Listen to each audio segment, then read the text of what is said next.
Well, let's move on now. Israeli Prime Minister Benjamin Netanyahu has accused the International Criminal Court of anti-Semitism Thursday after it issued arrest warrants for both him and his former defense minister, Yoav Gallant.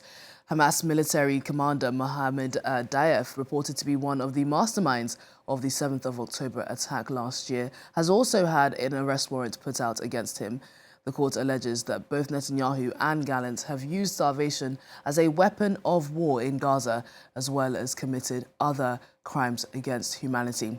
Well, let's cross over to Jerusalem and speak to France 24's correspondent, Noga Tarnopolsky.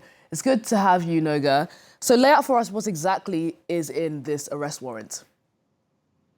The arrest warrant is very harsh, very uncompromising. It accuses the Israeli leadership, represented by Prime Minister Benjamin Netanyahu and his recently fired defense minister, Yoav Gallant, of using starvation as a weapon of war. That's a war crime. Of intentionally targeting civilian populations. That's another war crime. And a series of possible crimes. It's important to note that even while these arrest warrants were issued yesterday, the chief prosecutor, Karim Khan, also announced that he continues to investigate other Israeli leaders and other possible crimes. So this appears to be an unfolding, not a static situation. I want to go back to what you mentioned about Mohammed Deif.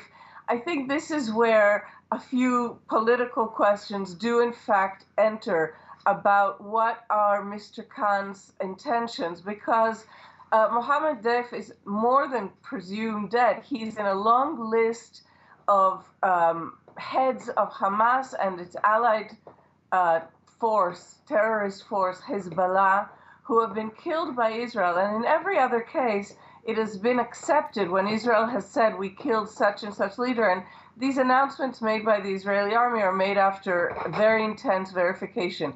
It has yet to occur that Israel would say a terrorist leader is dead and for him to be found still alive.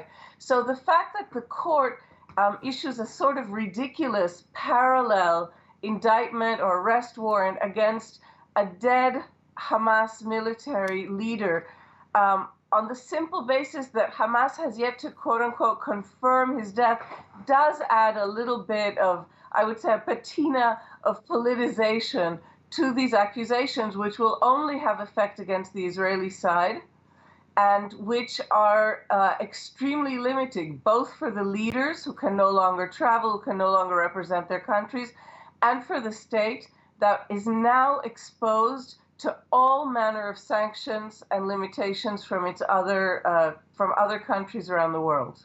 And Noga, there's been plenty of fiery reactions to this arrest warrant from Israeli officials, hasn't there? There has been, and it has been fiery. Across the board, even the opposition, even the state presidency, across the board, this decision has been condemned, also condemned in Washington, as you noted.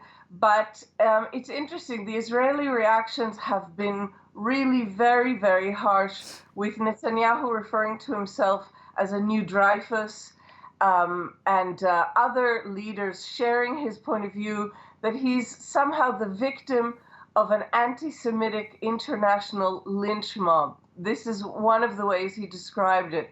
I think that this very fiery language was mostly intended for a domestic audience, to try, on Netanyahu's part, to try and get Israelis to identify once again with him and with his view of his victimhood.